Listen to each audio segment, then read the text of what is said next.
Dieter and Hutch back in action and still on the roster. Training camp well underway. We got some joint practices with the Denver Broncos and the 49ers coming up this week. Preseason football at the end of the week, and it's still preseason for us, Jake. Of course, we're still getting into the rhythm of things, getting back from our long summer hiati, the plural of hiatuses. Nice.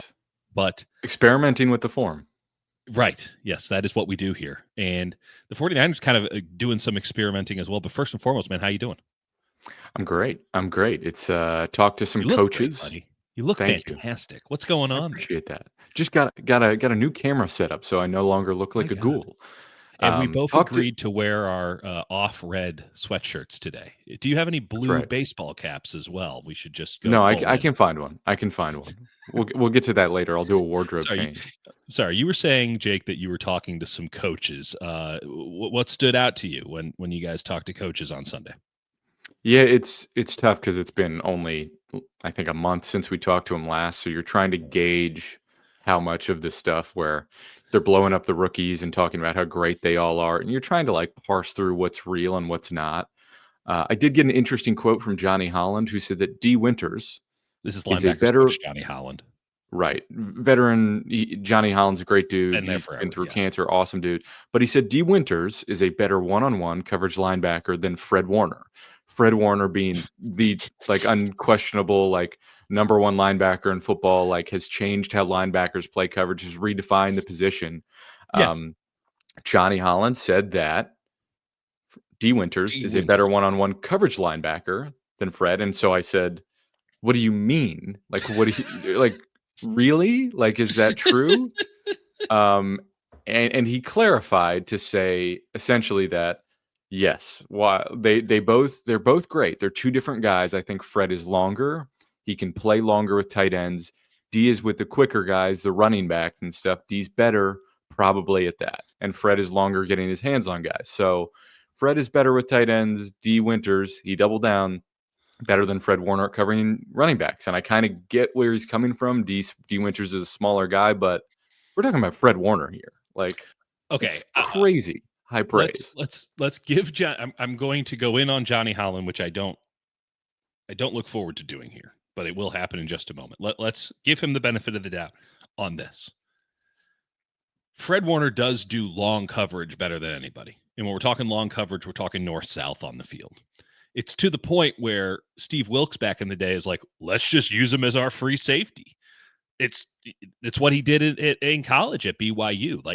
It was why he was an off-ball linebacker when he came into the league. They moved him to Mike, and yes, he totally redefined what a Mike linebacker looks like. Was that probably a natural progression that was going to happen anyway in the league? Sure, but he's the poster child.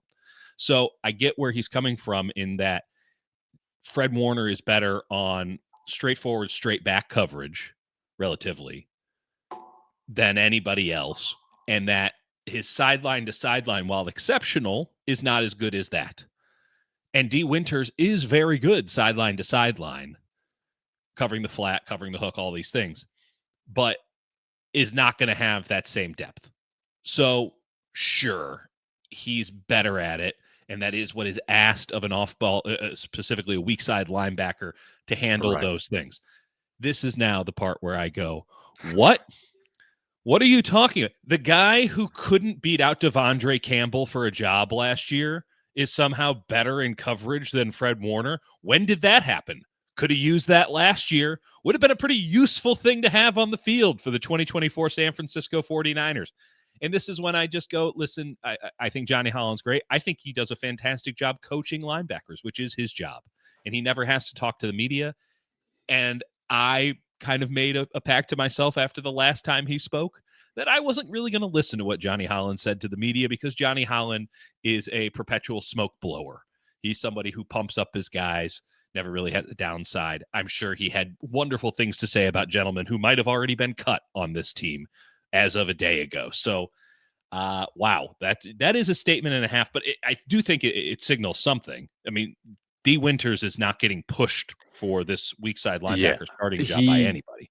Johnny Holland also said he wouldn't be shocked if D. Winters played 90% of the snaps, which is essentially, as we knew, he was going to be the whale, but he's pretty much locking that in Of course, the question would be D. Winters was always injured every other week last year.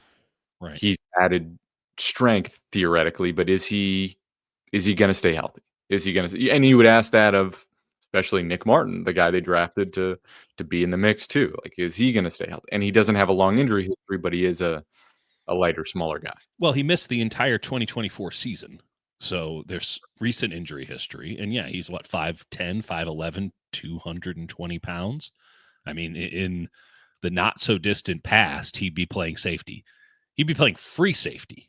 He'd be Right. considered small for strong safety. So, I mean, it's having Talanoa Hufanga at weak side linebacker, which I Right. guess you could have made the argument would have been a decent idea, but he played, Yeah. effectively Sam. Eh, That's a whole other thing. I'm yeah. not bullish on Martin. I've made that clear.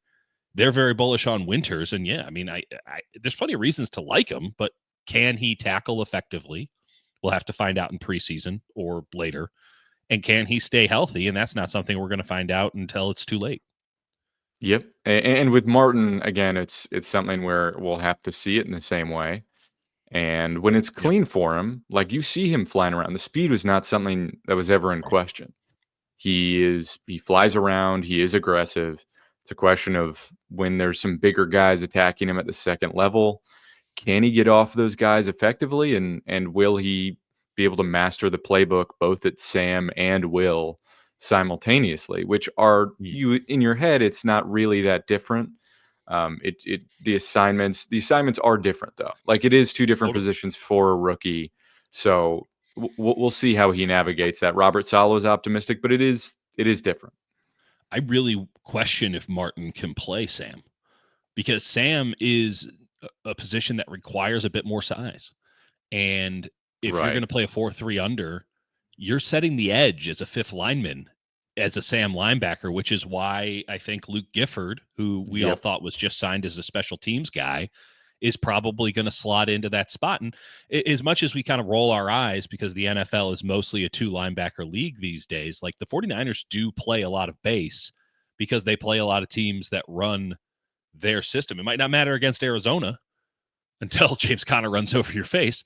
But like it does matter when you're playing Seattle. It does matter when you're playing the Rams because both of those are wide zone schemes. And I think the Rams are going to play a lot less 11 personnel than they have in years past, necessitating to a degree more of a heavy base set. And we know Salah likes to play base. So I as nuanced and particular as that sounds, like who's going to be the Sam linebacker, it feels like such a flimsy thing to talk about here.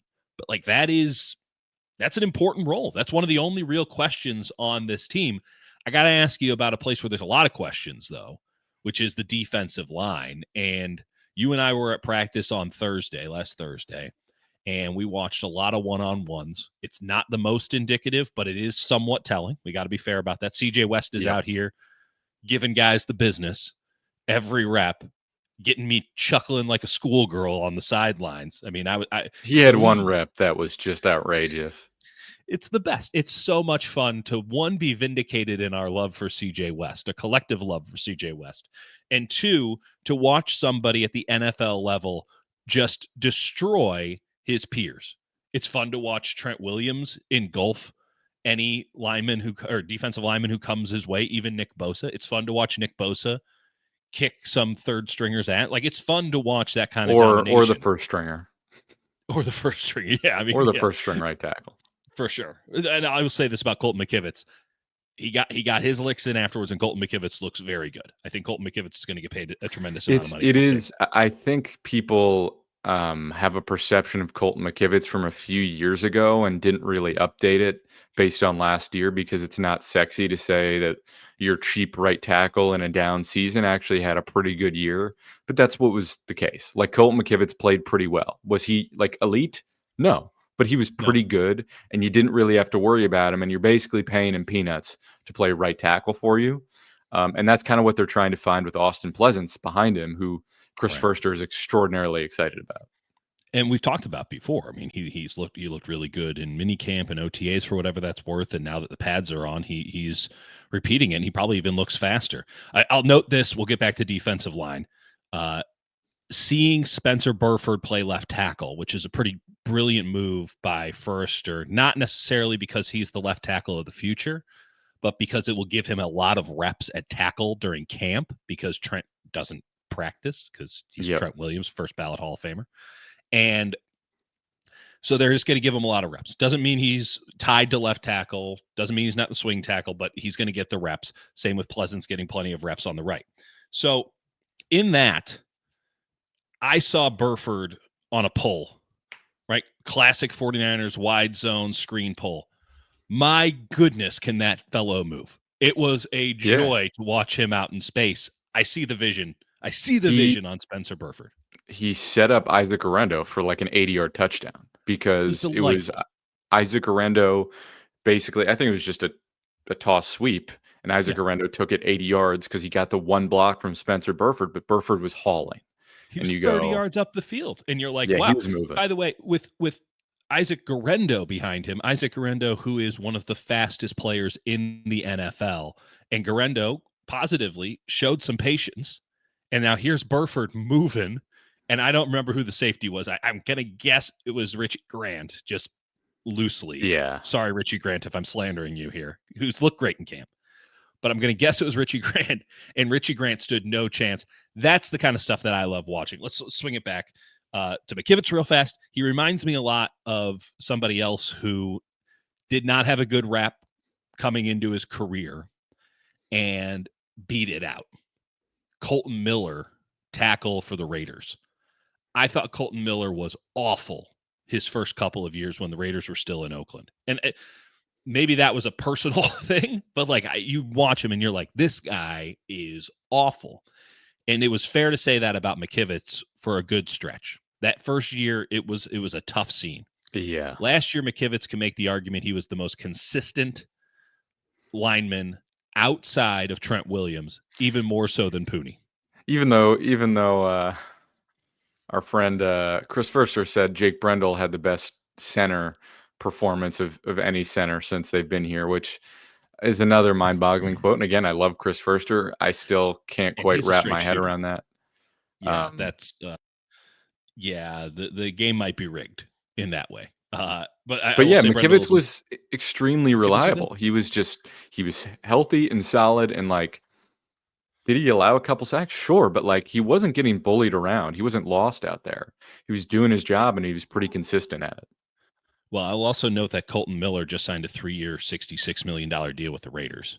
Well, there's a And reason that Colt McKivitz fired his agent. I think that's a very good point. Like, I think that this is a comparison that I haven't heard anyone else make it. Maybe it's just because they look similar. Maybe that's just lazy on my behalf. But there is a familiarity there. Tall guys can move pretty well in space. Absolutely sucked the first couple of years, and they couldn't beat out that reputation. But the reputation didn't follow them into the negotiation room. And I imagine the same will be for Colton McKivitz, which is why you need to be working multiple tackles during this camp. Now we can get back to defensive line. CJ West looks incredible. I think Bryce Huff on the other side is going to give you something. I'm not sure if it's going to be what everyone said it would be. There was a lot of hoopla that came out when they first got him. He's a Right. very good player.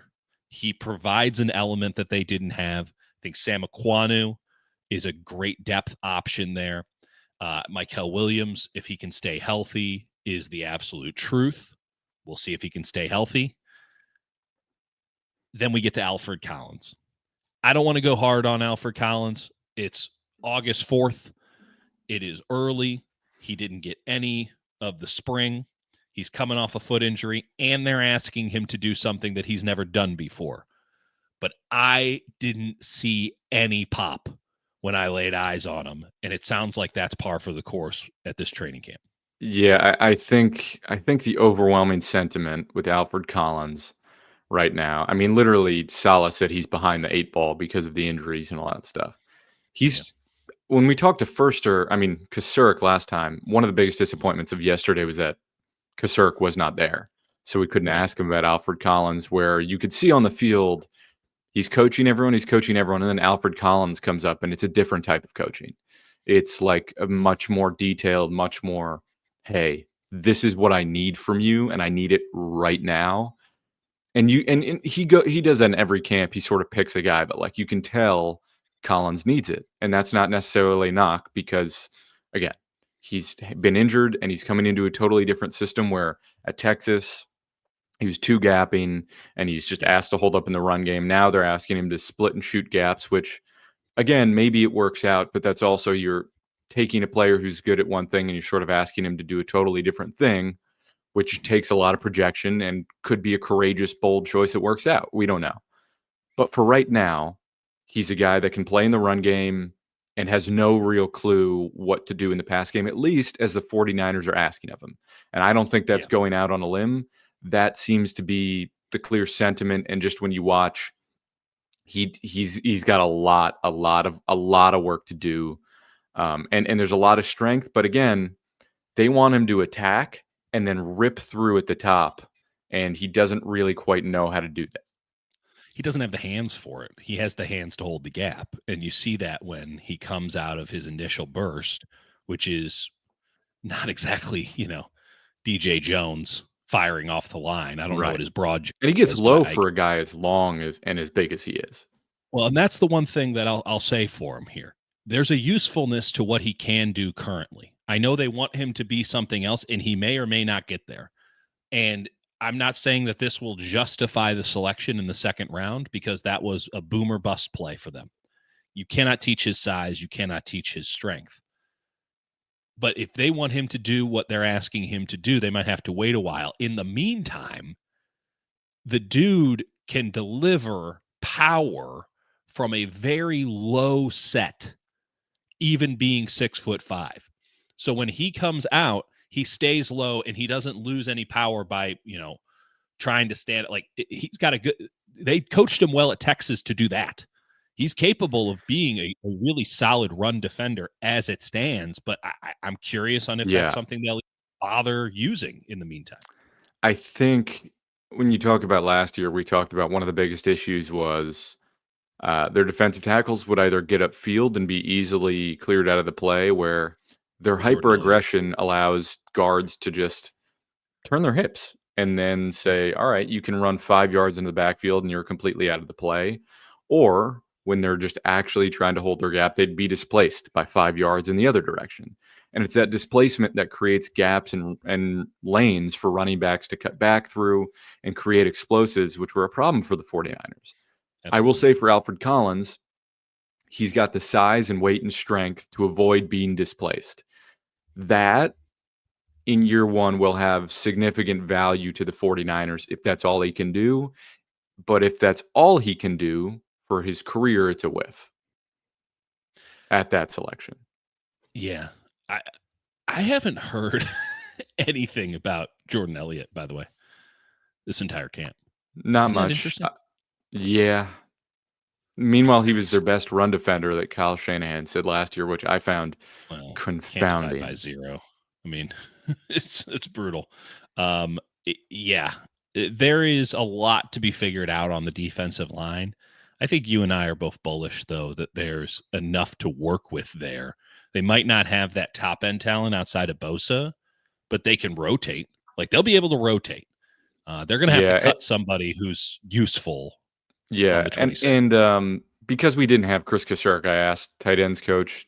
I think he does run game coordination now. Yeah. Brian Fleury, about Mykel Williams and the whole front. And he's like, from a run game standpoint, Mykel's had advertised. He's going to be a great edge setter. But what really stood out is him as an interior pass rusher. And he said the whole front just feels different. Like it feels fundamentally different with Saleh and the fact that you have Bosa and Huff on the edge, Mykel from the inside, and then whoever else at defensive tackle, or whether that's Okuanu. Like you've got some real malleability with that group. And not just malleability, like they can produce, or they should be able to produce.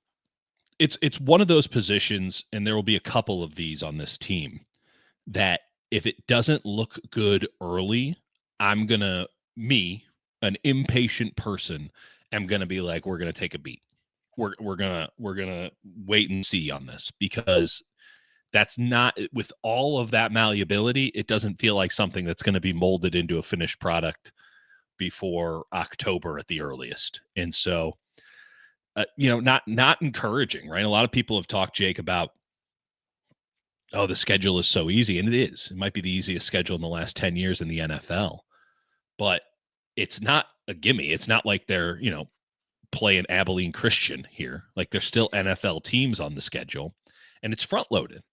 It's not hard on the front, but it's front loaded. And we know that Kyle's teams, I know that they're all big on, hey, we're going to treat training camp seriously this year. Injuries might have not allowed that to happen.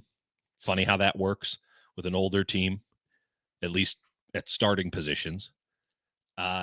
Kyle's teams in the past have treated September like the preseason, and I haven't been there enough to make this a definitive statement, but I get the inkling as it stands today, talking to people, seeing them a little bit, that September might be a bit of a preseason for this 2025 edition as well. Do you get the same feeling?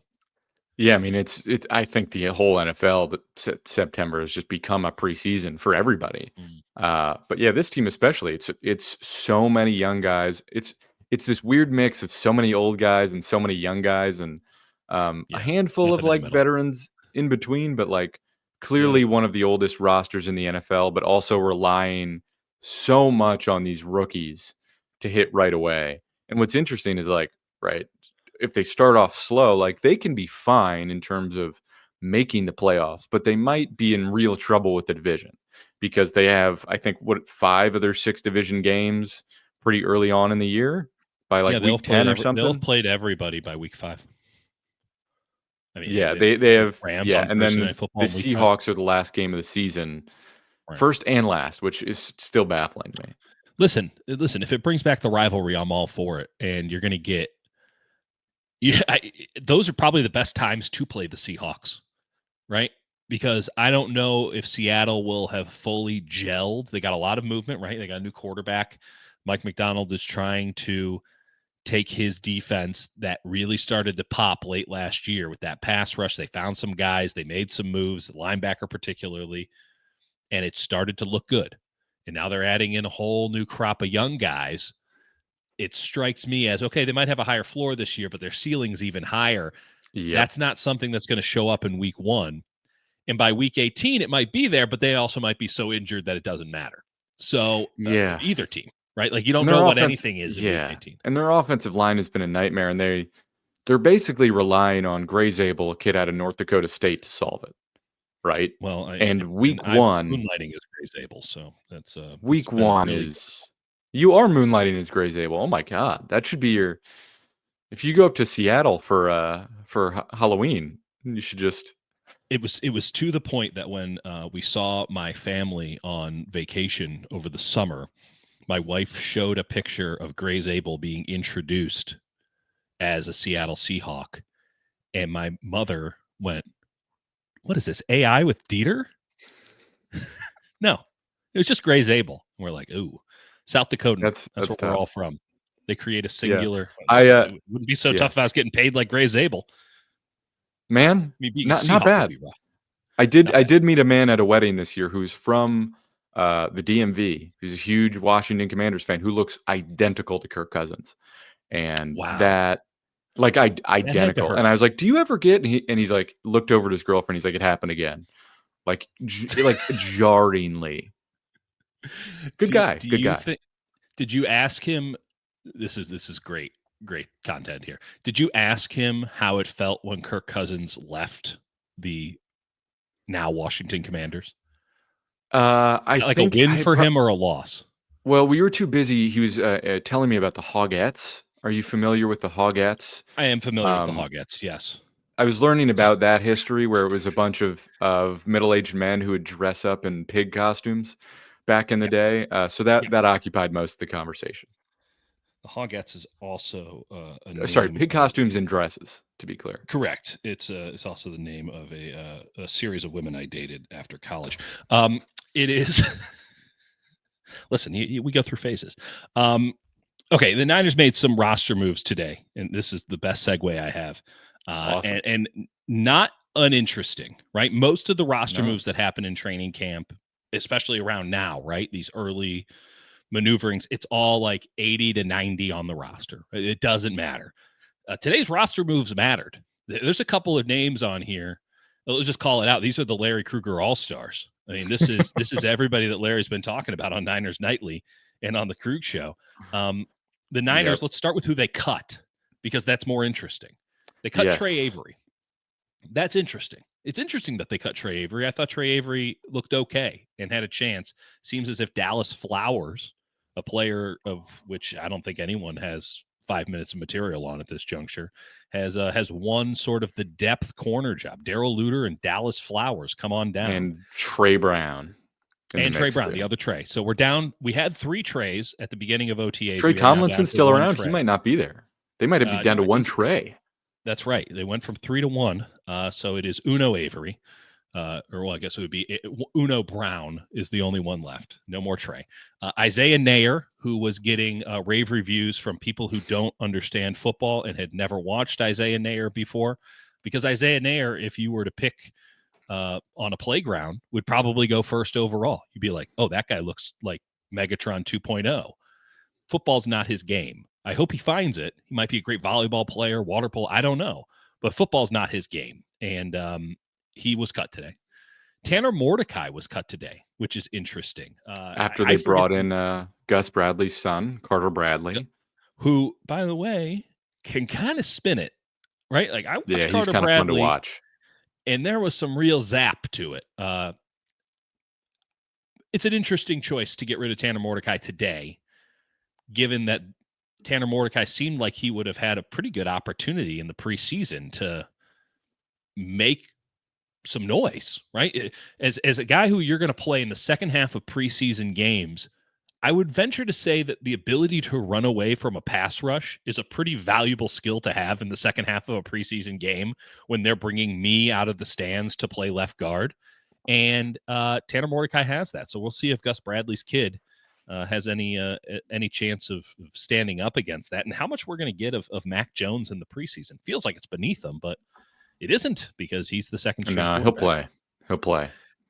Mason Pline, a player who never really stood much of a chance. He's a former basketball player at Furman. There was some extrapolation that was unfair to him that, hey, they could turn him into something.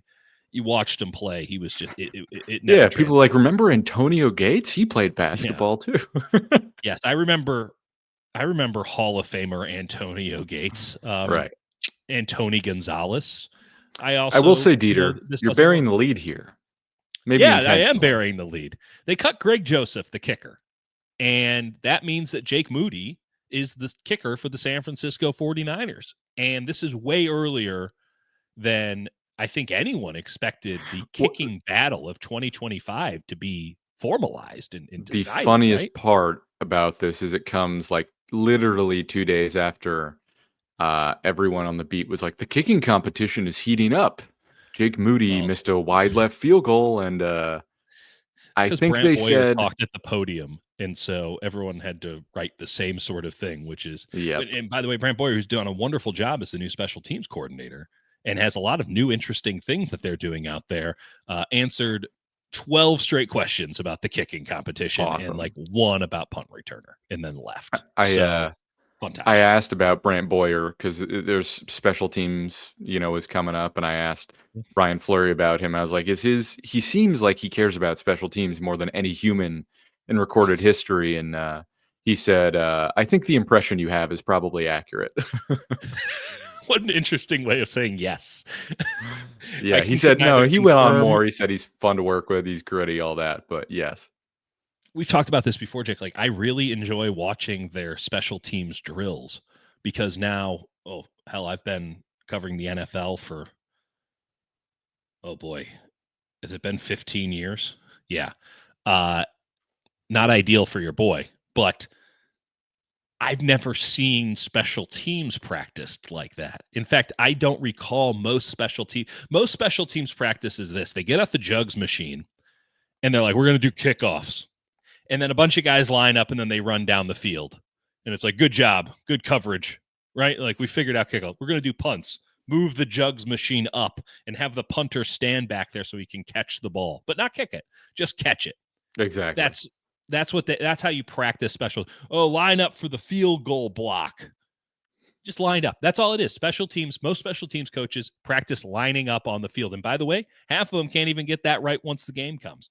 Brent Boyer's out here like working on tactics that might actually help them win on special I teams. think it will. I think it's going to be I think it important. will. Hidden yardage, my And friend. and I was watching a long snapping practice where Jake Moody and Greg Joseph were using like it was It's a basically dummy on a track. yes, it was a dummy on a track with John Weeks, who's a specimen of a man, It's a practicing fire long hydrant. snapping. It's delightful. Incredible.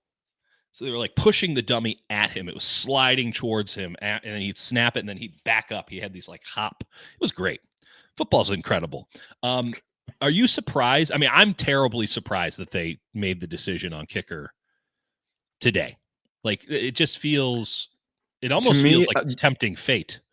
yeah, I'm surprised in the fact that Jake Moody could get hurt, and then you're like, well, why did Yeah. we get rid of Greg Joseph? That's the part that's confusing to me. But maybe they What was the really rush? thought that. I think they wanted to. I guess they want to just evaluate some actual players in these joint practices, and maybe they think some of these guys have a real chance of making the team.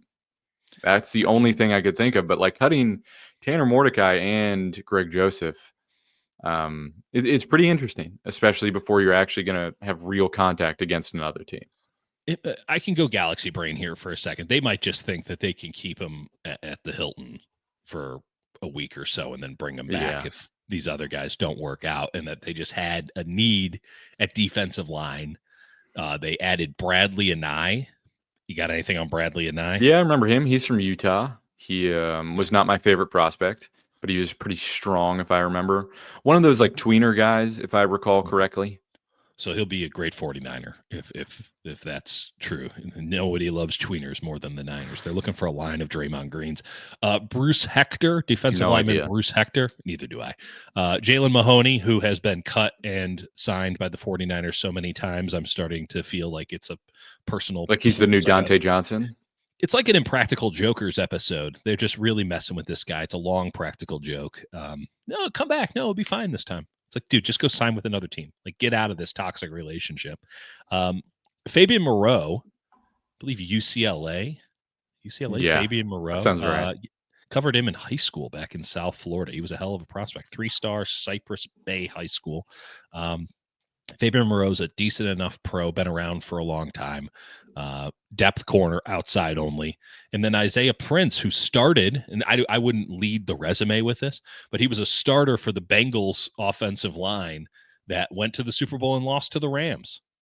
Remember that offensive line Oh my that almost God, got you're Joe right. Burrow killed? Yeah, he was a starter for them. Oh my He's God, on yeah. the I knew 49ers now. I knew he sounded familiar. Yeah. It's not ideal. I wouldn't say that any of these gentlemen are going to make the team. I would guess that Isaiah Price is around because Andre Dillard isn't, and no one Yeah, can he's really quite say been just why.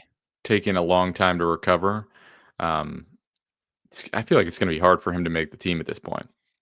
And then Mahoney, it just Safety. basically they have so many injuries at safety and defensive back that they just need somebody for the second half of preseason games. That's what it feels like. It feels like they're just trying to fill out the roster with guys Yeah. that they want to play in the second half of preseason, and that frankly, not all the guys they cut, they're like, we're not going to play you in the second half of the preseason, so why bother keeping you around? Let's try. I think that's spot on. I think they just said we need bodies at positions that we don't have them at.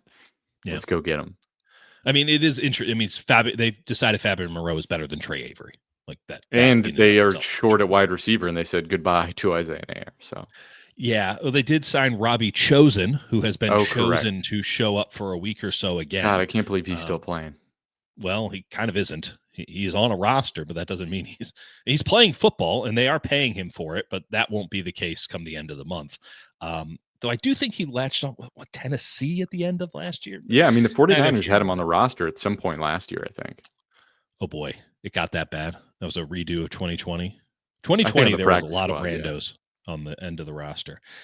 What's been the biggest surprise to you, Jake, so far in camp? Could be a positive, a negative, something in between. Like what has surprised you the most?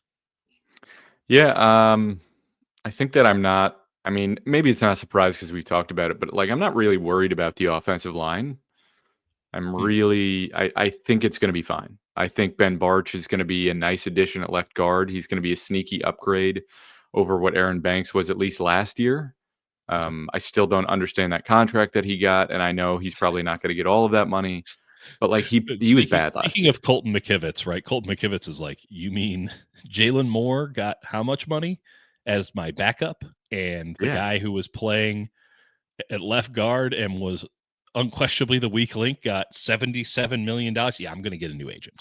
yeah. I think Barch is going to be good. I think Brendel's going to be fine, and they have some actually decent options behind both those guys. Pooney is going to be fine. Kivitz is probably going to be fine, and Trent Williams is even as he ages, like he's still going to be Yeah. great. So I'm not worried about that group, and they You're all not worried about the five. Are you worried about the depth at all, though? Does no. the Well, depth that's where give I'm you coming pause? from. Is I think Okay. they're pleasant. I pleasantly surprised with Austin Pleasant. There you go. Best Oh in the God, business, folks. I The think they master of the like Drew puns. Moss. Yes. Nick Zakel is like can do both. They don't seem to be excited about Connor Colby No. because you can get a good word on everybody else, and it's hard to find one on Connor Well, Colby. And then can Spencer Burford, you might yeah, yeah, you might be worthy of taking a victory lap here. I remember when Connor Colby got drafted and you were like, Dieter, I'm the only one who watched between the two of us. I don't see it. I don't see any of it. And maybe I'll be I'll say wrong, this. but I mean, yeah, maybe. You hope for his sake that we're wrong.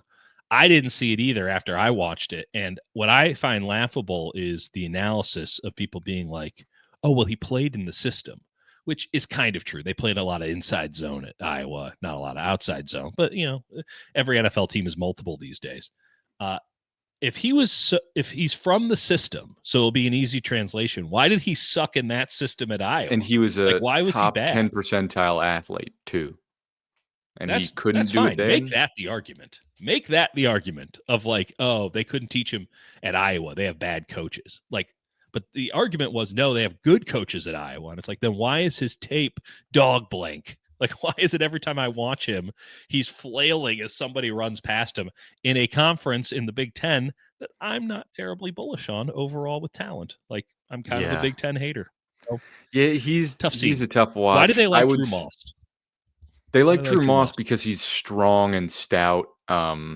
And while he doesn't have like the length and the range, he can move Mm, pretty well. So I think the fact okay. that he can do both, and Chris Furster said yesterday he thinks he's going to be a really good center in his career, and Interesting. he's a right guard right now, but they're trying him at center, which has probably got some growing pains.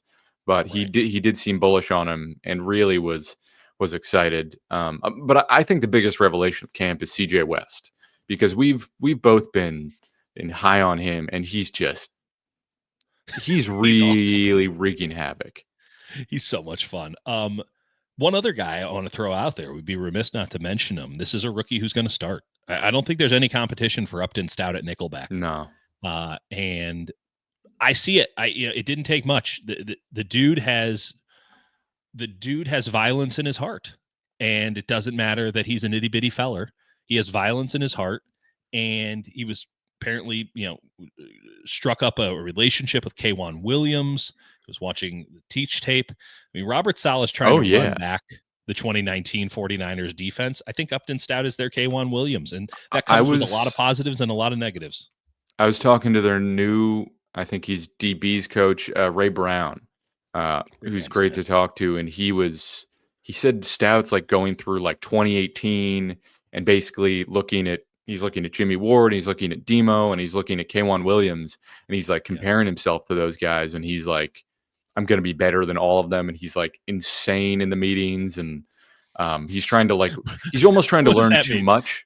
Yeah, he's Um, pushing it a little hard. that Okay. he's just like he's Front row basically like, class kid. well, right, he'll have like one thing wrong in practice, and he's like, I got to fix, everything, and they're like, do one thing a day, limit yourself to Yeah. one thing a day. And Russell Gage was like apparently laughing because he was like, I don't know what to expect from him. Like he switches up his stance and his approach every single snap. Like I don't know what to do. Hmm. So I liked watching him, yeah, and you could see it immediately. I think that I'm sure they could rotate some guys in there, but I feel bullish about Upton Stout. And given that, things are not going great with Collins right now, and given that, Williams hasn't been able to really stay healthy, Michael Williams hasn't really been able to stay on the field consistently. And I don't think Nick Martin's going to see the field outside of special teams. Like, it's good that they have a 5th-round win. Like, that's a very, what was it? Pick 100. So, like, it's good that yep. they have that win. Or That's important. 4th round, I think, 100. 4th round. Yeah. Pick 100. Like, they needed a day 3 victory. And I'm sure there'll be more. And I'm sure that, what is happening here on August 4th won't translate to the rest of these guys' career, good and bad. But that seems to be a win as it stands right now. And I think every team kind of has that, right? In every camp. Some teams it's a wide Yeah. receiver, but like, And yeah. he's got the job. Like, it is clearly his job. It's Demo and Renardo Green and Upton Stout, and then Saleh goes, I have no idea what the rest of it looks like. We'll find out. Guys are still It's not interviewing for Trey Avery. jobs. Yeah, it might be Fabian Moreau. I mean, Daryl Luter and Dallas Flowers seem like the depth guys. Jacob Robinson seems to be having a good camp, but like, he is a backup slot, so it's like, is there a spot for him on the roster? That'll be interesting. They're still trying to figure out its safety. Feels like there's a higher floor than maybe we gave it credit for at safety, right? Like, it feels like Richie Grant and Jason Pinnock give you something there. We know, Something. Jair Brown's going to get a shot. Like, it doesn't feel like those guys are not worthy of being NFL safeties, right? Like, you could start those guys and you don't feel great about it, but you're also not like, we're in big trouble today. So there's that. It is, Jair Brown's going to get another shot. There's still a lot of talent there with Jair Brown. I don't know what's going to happen there. I'm not betting on him, but the Niners can't cut him yet. And then Marquise Sigel, who is a player that the coaching staff's very high on. God, they can't stop raving about him, man. I'm fascinated to see what that looks like in preseason. Like, he might be the most interesting preseason player for me. Totally. I really can't wait to see it because, again, I asked Brown again and said the communication's great and that basically he's beating the coaches into every single meeting. Like, they're like, he's like, are you going to eat? Literally, he's the first one in the room before the coaches have prepared and is like grinding tape, which maybe that's performative, but like, he is discernibly obsessed with watching film and understanding the situations, and seems to like know what his job is, which for a safety is probably the hardest thing to learn. Is that translating on the field? I saw a couple plays that I liked. I can't pretend I was watching him every single play. I've been at one practice, right? So I don't know what it's looked like day to day, but they're still extremely high on him. We'll see when Mustafa comes back, but I cannot wait to see him in the preseason against an actual team. Well, and I think that Thursday's practice against the Broncos, the reason that the 49ers have changed their practice field so that they can host these damn practices, these joint practices that Kyle Shanahan has been so bullish about. And they had to cancel last year. They were so injured and the vibes were so bad, they had to cancel their dinner party with, I don't even remember what, to the Chargers last year. They're like, it was the Raiders, I think. It might have been Raiders. No, it's the Saints. Is the Saints. Saints. Random. We're just going to do a joint practice with them. We have to cancel it. Regardless, they're going to do it this year. By all accounts, it's going to happen on Thursday.